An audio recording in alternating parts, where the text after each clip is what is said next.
Saudações aos queridos companheiros espíritas e simpatizantes do Espiritismo. Estamos apresentando o programa Jesus por Emmanuel, estudando o livro Vinha de Luz, psicografia de Francisco Cândido Xavier, pelo Espírito Emmanuel. Hoje vamos estudar o capítulo 11, com o tema Abre a Porta. Quem vai fazer o estudo para nós hoje é a nossa amiga Wanda Barros. É com você, minha amiga Wanda. Olá, queridos ouvintes. Está começando o programa Jesus por Emmanuel. Estamos estudando o livro Vinha de Luz, psicografia de Francisco Cândido Xavier, pelo Espírito Emmanuel. Hoje vamos estudar o capítulo 11, com o tema Abre a Porta. Eu sou Wanda Barros e farei o estudo com vocês.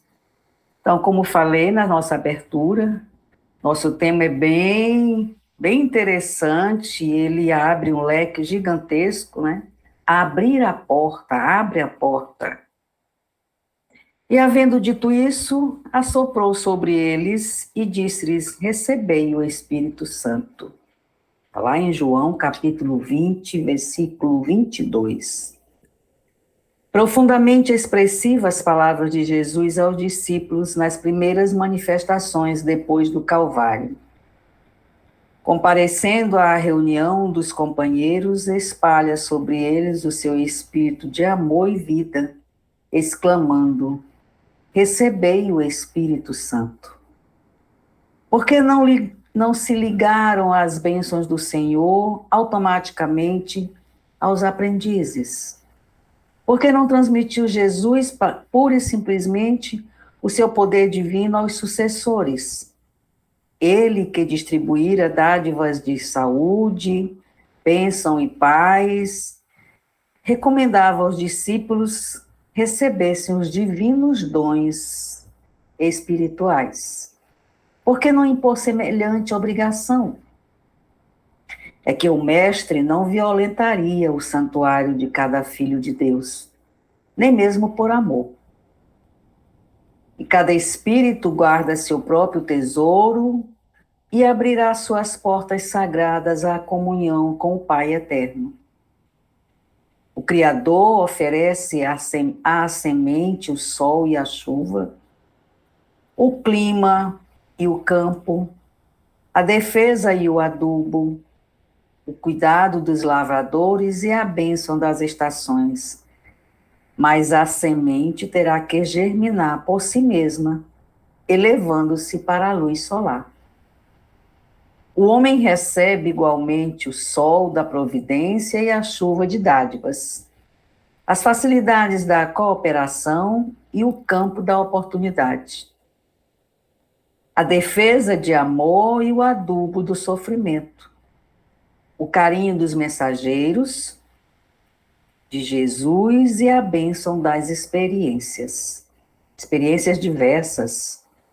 Todavia, somos constrangidos a romper por nós mesmos os envoltórios inferiores, elevando-nos para a luz divina. As inspirações e os desígnios do Mestre permanecem à volta de nossa alma, sugerindo modificações úteis, induzindo-nos à legítima compreensão da vida, iluminando-nos por meio da consciência superior. Entretanto, estar em nós abrir-lhes ou não a porta interna. Cessemos, pois, a guerra de nossas criações inferiores do passado e entreguemo-nos, cada dia, às realizações novas de Deus, instituídas a nosso favor, perseverando em receber, no caminho, os dons da renovação constante em Cristo para a vida eterna.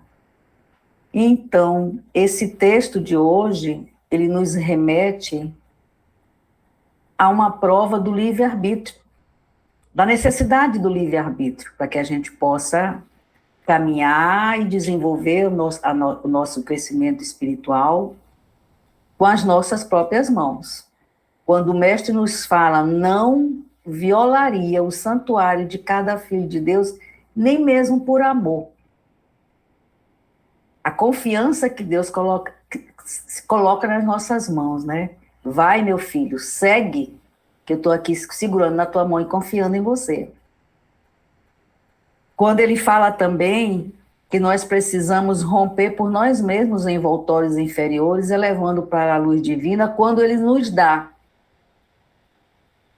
o sol da providência, a chuva de dádivas, as facilidades da cooperação e o campo da oportunidade, a defesa do amor e o adubo do sofrimento, o carinho dos mensageiros de Jesus e a bênção da experiência. Então, com tudo isso em nossas mãos, ele nos diz, vai romper os envoltórios inferiores, elevando-os para a luz divina.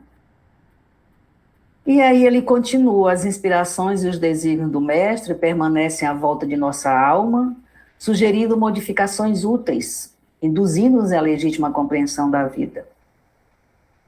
Entretanto, está em nós abrir-lhes ou não a porta interna.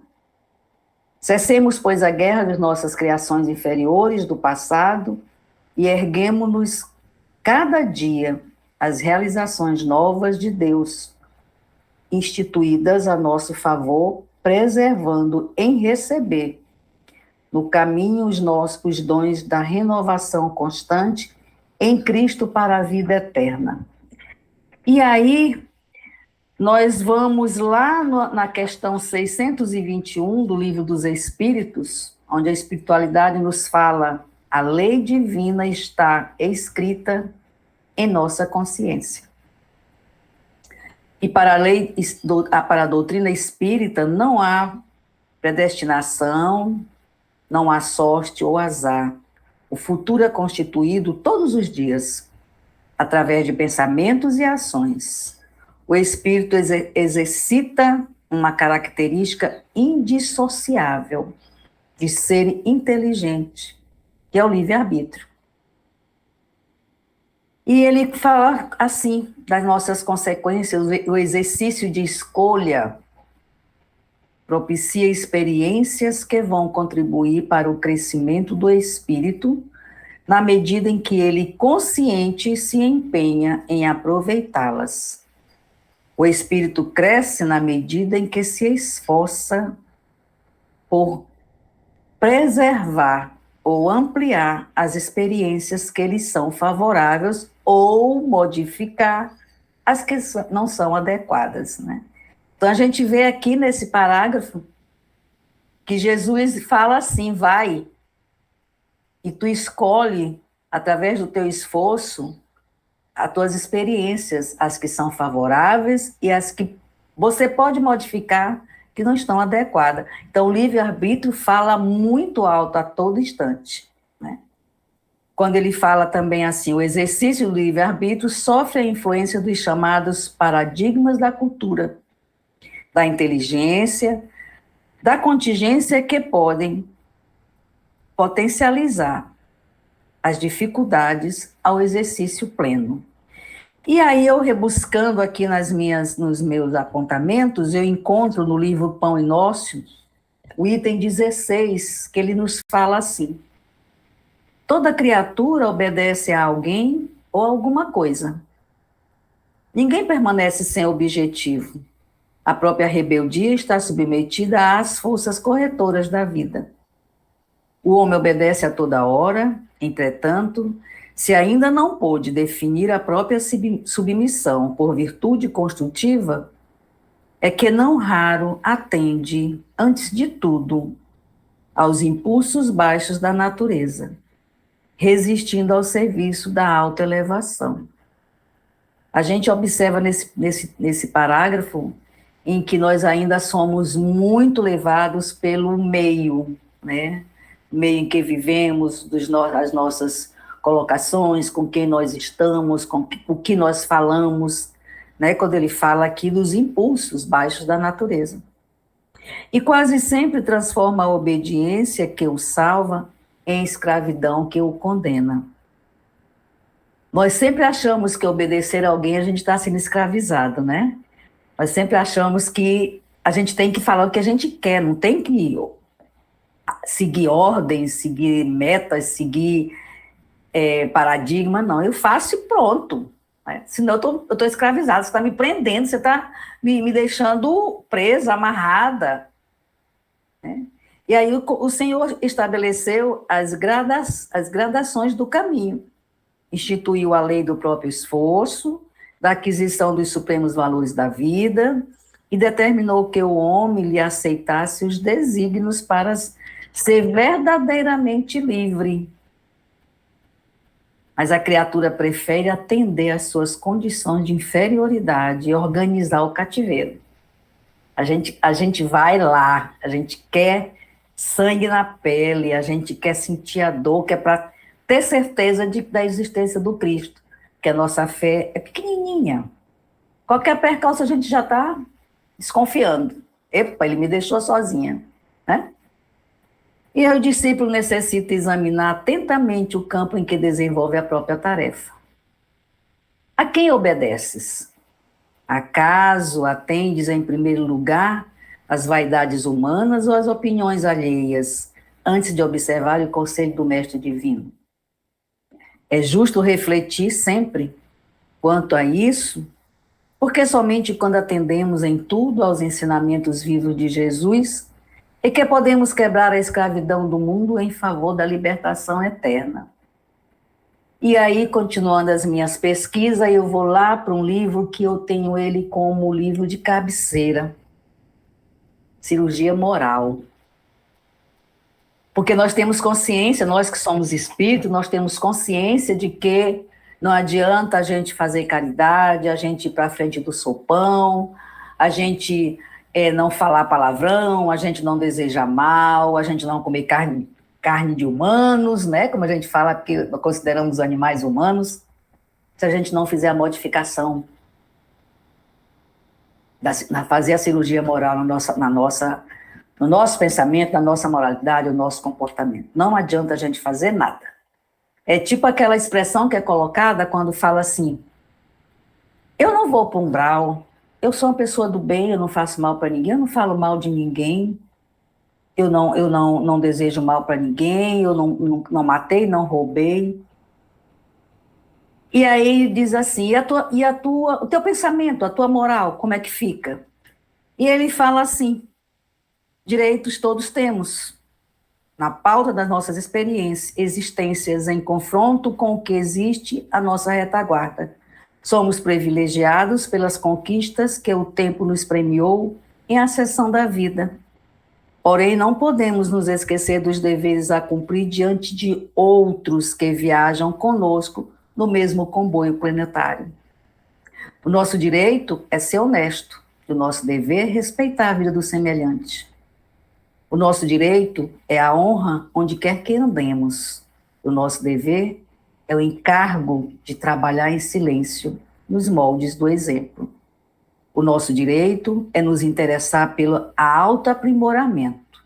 E a nossa incumbência é trabalhar constantemente pela paz de todas as criaturas de Deus. E aí, para encerrar, o livre-arbítrio é a ação do espírito no limite do seu conhecimento. E é responsável na medida do seu entendimento. E esse foi nossa contribuição para a divulgar.net.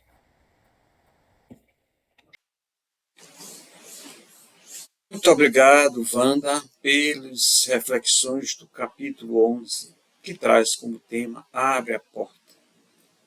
Emmanuel nos convida para abrir os olhos, olharmos para frente, levantar os olhos para o futuro, que a felicidade não é um mito.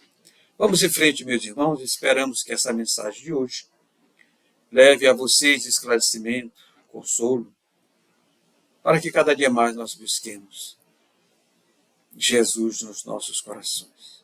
Obrigado, Wanda.